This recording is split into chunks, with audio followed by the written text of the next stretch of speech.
नमस्कार विद्यार्थियों, RPSC learning world पर आपका स्वागत है। देखिए, लोक देवता और लोक देवियों के टॉपिक चल रहे थे। लोक देवियां करीब करीब कंप्लीट हो चुकी हैं। आपने नहीं देखी तो आप प्लेलिस्ट पर जाकर देख सकते हैं। आज कुछ लोक देवियां रह गई थी, इनके छोटे छोटे टॉपिक हैं और इस वीडियो के साथ लोक देवियां हमारी कंप्लीट हो जाएगी। ओके, तो देखिए, हम सबसे पहले आमजा माता देखते हैं। आमजा माता भीलों की आराध्य देवी है और इनका जो मंदिर है केलवाड़ा उदयपुर में बना हुआ है, रिझड़ा नामक स्थान पर। यहाँ स्पेशल क्या है, यहाँ दो पुजारी होते हैं, एक तो भील भोपा और एक ब्राह्मण पुजारी। किस देवी के मंदिर में दो पुजारी होते हैं? तो वो हो गया आमजा माता। ठीक है। मेला ज्येष्ठ शुक्ल अष्टमी को लगता है और इस दिन जो भील भोपा है वो अगले वर्ष से संबंधित भविष्यवाणियां करता है। ये क्वेश्चन पुटअप भी हुआ है, तो आप देख लीजिएगा कि किस लोक देवी के मंदिर में अगले वर्ष से संबंधित भविष्यवाणियां की जाती है। वो एकमात्र आमजा माता है, भीलों की आराध्य देवी। अब देख लेते हैं सुगाली माता। तो देखिए, ये जो सुगाली माता है वो काले पत्थर की मूर्ति है इनकी और 54 भुजाएं और 10 सिर है। ये क्वेश्चन पुटअप हुआ है आरपीएससी के द्वारा कि 54 भुजाओं और 10 सिर वाली कौन सी देवी थी? तो वो थी सुगाली माता।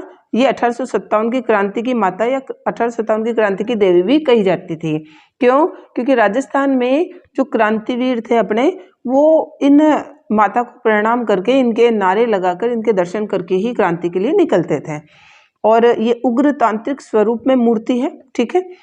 अब ये जो मूर्ति है वो सबसे पहले तो शुरुआत में तो देखिए आबू में थी क्रांति के समय तो, और आबू से अजमेर में ले आए थे। ओके, और फिर अजमेर से पाली के वागड़ संग्रहालय में ले आए थे और पाली के वागड़ संग्रहालय से वर्तमान में ये मूर्ति आहुआ में मंदिर बना दिया गया है। राजस्थान सरकार के द्वारा 2018 में मुख्यमंत्री वसुंधरा राजे ने शिलान्यास किया था और ये मूर्ति वागड़ संग्रहालय से लाकर आहुआ के मंदिर में स्थापित कर दी गई। तो आहुआ के ठाकुर थे कुशाल सिंह चंपावत, इनकी कुलदेवी मानी जाती है सुगाली माता। तो जनरली यही पूछा जाएगा कि आहुआ के ठाकुरों की कुलदेवी है। ठीक है, तो वो हो गई सुगाली माता। क्लियर। नेक्स्ट है नागणेची माता। तो देखिए, नागणेची माता, इनको नागोना माता या नागोना माता भी कहते हैं। तो जोधपुर के राठौड़ वंश की कुलदेवी है ये, और इनकी जो मुख्य प्रतिमा है या मुख्य जो मूर्ति है वो तो जोधपुर में है, इनकी मुख्य प्रतिमा तो जोधपुर में है, लेकिन इनका जो मंदिर है वो नगाना गांव बाड़मेर में बना हुआ है। इसका निर्माण करवाया था राव दुहड़ ने 13वीं सदी में। ठीक है। अब देख लेते हैं कुशाला माता। ये चामुंडा का अवतार मानी जाती है। इनका जो मंदिर है वो बदनौर भीलवाड़ा में बना हुआ है और महाराणा कुंभा ने बनवाया था। ठीक है, बदनौर पर विजय के बाद में महाराणा कुंभा ने ये मंदिर बनवाया था, कुशाला माता का मंदिर। कुशाला माता के मंदिर के पास में ही इनकी बहन है बैराट माता का मंदिर। ठीक है, तो जनरली ये पूछ लिया जाए कि कुशाला माता की बहन कौन थी? बैराट माता। दोनों का मंदिर कहाँ है? बदनौर भीलवाड़ा में ही है। और मेला भादवे की कृष्ण एकादशी से अमावस्या तक बढ़ता है। तो देखिए, बाण माता का मंदिर केलवाड़ा में है, कुंभलगढ़ में। ये मेवाड़ या उदयपुर के सिसोदियों की कुलदेवी कहलाती है। अगर चित्तौड़ के या मेवाड़ के सूर्यवंशी गहलोतों की कुलदेवी पूछी जाए तो वो हो जाएगी काली माता। ठीक है।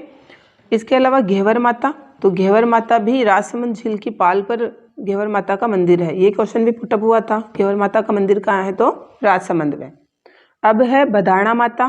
तो भदाणा माता कोटा में है इनका मंदिर, और इनका जो पुजारी भोपा होता है यहाँ पर, वो तांत्रिक की झपट में आए हुए व्यक्ति का इलाज करता है। आवरी माता का मंदिर निकुंभ चित्तौड़ में है। लकवे का इलाज होता है यहाँ आवरी माता के। अब है लटियाला माता या लुदरवा माता। तो देखिए, लटियाला माता या लुदरवा माता का मंदिर फलोदी जोधपुर में है। ये कल्ला राठौड़ राजपूतों की कुलदेवी है। मतलब जो कल्लाजी राठौड़ थे, जो लोकदेवता थे, तो इनके वंश की कुलदेवी मानी जाती है। इनको खेजड़ी राय भवानी भी कहते हैं।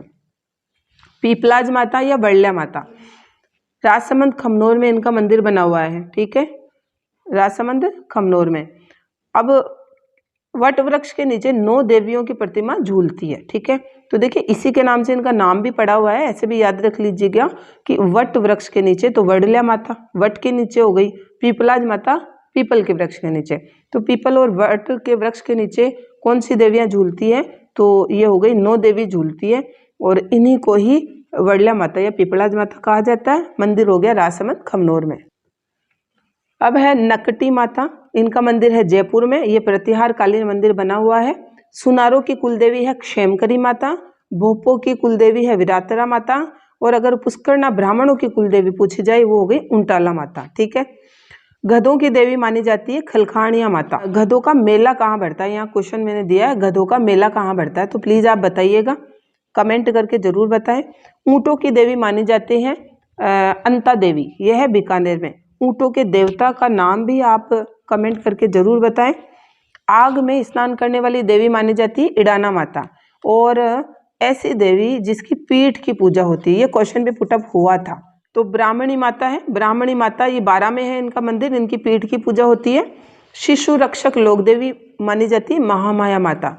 या फिर मैंने एक क्वेश्चन दिया है, शिशु रक्षा हेतु 7 बहनों की पातड़ी गले में किस लोक देवी की पहनाते हैं। ये लोक देवियों वाले वीडियो में हमने ये देखा था कि शिशु रक्षक लोक देवी मानी जाती है, तो कौन है आप कमेंट करके जरूर बताइएगा।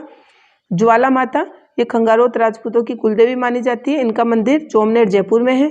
यहाँ सती का घुटना गिरा था ऐसा माना जाता है। दधिमती माता ये दादीज ब्राह्मणों की कुलदेवी है। इनका मंदिर पड़ता है नागौर गोठ मांगलोद में, गोठ मांगलोद नागौर में। जिलानी माता, जिलानी माता का मंदिर बहरोड अलवर में है। इनका मेला वर्ष में नवरात्रों में 2 बार बढ़ता है। अंबिका माता, अंबिका माता भी एक शक्तिपीठ है। शक्तिपीठ किसे कहते हैं ये मैंने आपको बताया था, जहाँ सती के कोई ना कोई अंग या खंड गिरे थे। तो अंबिका माता जगत उदयपुर में इनका मंदिर बना हुआ है। सुंधा माता, तो सुंधा माता चामुंडा देवी का अवतार मानी जाती है, अन्य नाम माँ सुंधा है। ठीक है। तो सुंधा माता का तो बहुत फेमस है, सुंधा पर्वत पे मंदिर बना हुआ है, और सुंधा पर्वत पे मंदिर बना हुआ है और जालोर भीनमाल में पड़ता है ये मंदिर। ठीक है। अब सुंधा माता से संबंधित यहाँ पर रोपवे से संबंधित ये क्वेश्चन भी यहाँ पर क्लियर कर लेते हैं हम।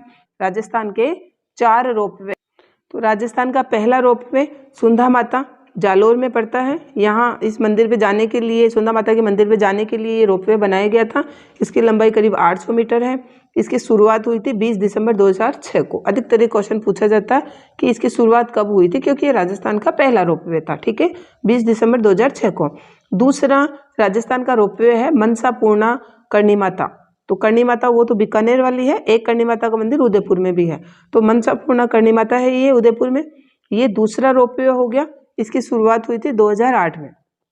ये राजस्थान का दूसरा रोपवे हो गया। ठीक है, लंबाई 387 मीटर। सावित्री माता पुष्कर में तीसरा राजस्थान का रोपवे है और इसकी लंबाई है 700 मीटर। ये राजस्थान का दूसरा बड़ा रोपवे है। देखिए इसमें डिफरेंस समझिए। पहला रोपवे तो हो गया सुंधा माता वाला। ठीक है, इसके बाद में अगर राजस्थान का दूसरा रोपवे पूछे तो करणी माता मनसापूर्ण उदयपुर वाला। लेकिन राजस्थान का दूसरा बड़ा रोपवे पूछे, ठीक है, तो ये सुंधा माता वाला सबसे बड़ा रोपवे है 800 मीटर। ठीक है, इसके बाद में 700 मीटर सावित्री माता पुष्कर वाला है।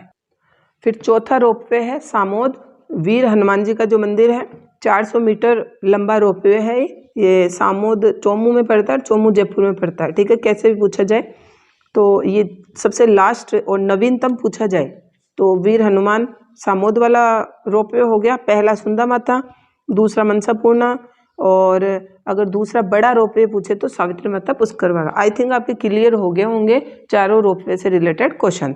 अब देख लेते हैं। देखिए, एक है छींक माता और एक है छींच माता। ओनली क और च का इसमें डिफरेंस है, तो आप ध्यान दें। छींक माता तो पड़ती है जयपुर में गोपाल जी के रास्ते में। ठीक है, और छींच माता पड़ती है बांसवाड़ा में। इसके अलावा मनसा देवी का मंदिर चूरू जिले में है, और लालबाई और फूलबाई का मंदिर पूछा जाए तो वो चित्तौड़ के दुर्ग में बने हुए हैं इनके मंदिर। पथवारी माता बहुत फेमस है, सभी को पता होगा। ये तीर्थ यात्रा की सफलता के लिए पथवारी पूजी जाती है। कहीं यात्रा वगैरह करने जाते हैं तो रास्ते में से कुछ पत्थर हम इकट्ठा करके उनकी पूजा कर लेते हैं ताकि हमारी जो यात्रा सफल हो। तो इसके लिए यात्रा की सफलता के लिए मन्नत मांगी जाती है पथवारी माता से।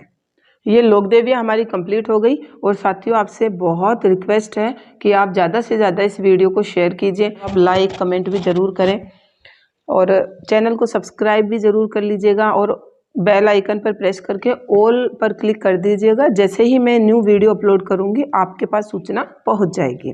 इसके अलावा देखिए, एक चिड़जा गाई जाती है चारण देवियों की स्तुति। ठीक है, जैसे हम आरती वगैरह गाते हैं गीत वगैरह गाते हैं माता के, वैसे चिड़जा कहते हैं इनको, ठीक है। चारण देवियों की स्तुति को चिड़जा कहता है। ये दो प्रकार की होती है, सिंगाऊ और घड़ाऊ।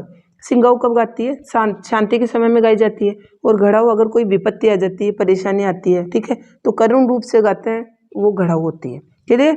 इसके अलावा देखिए देवी की 3 प्रकार की मूर्तें गले में पहनी जाती है, ठाला, ठाड़ा, मूरत और फूल। तो देखिए थाड़ा, ठाड़ा और ढाड़ा ये एक ही चीज होती है, कैसे भी पूछा जाए तो ये 7 देवियों या 7 बहनों की पातड़ी होती है जो बच्चों के गले में पहनाते हैं, वो हो गया थाड़ा, ठाड़ा या ढाड़ा।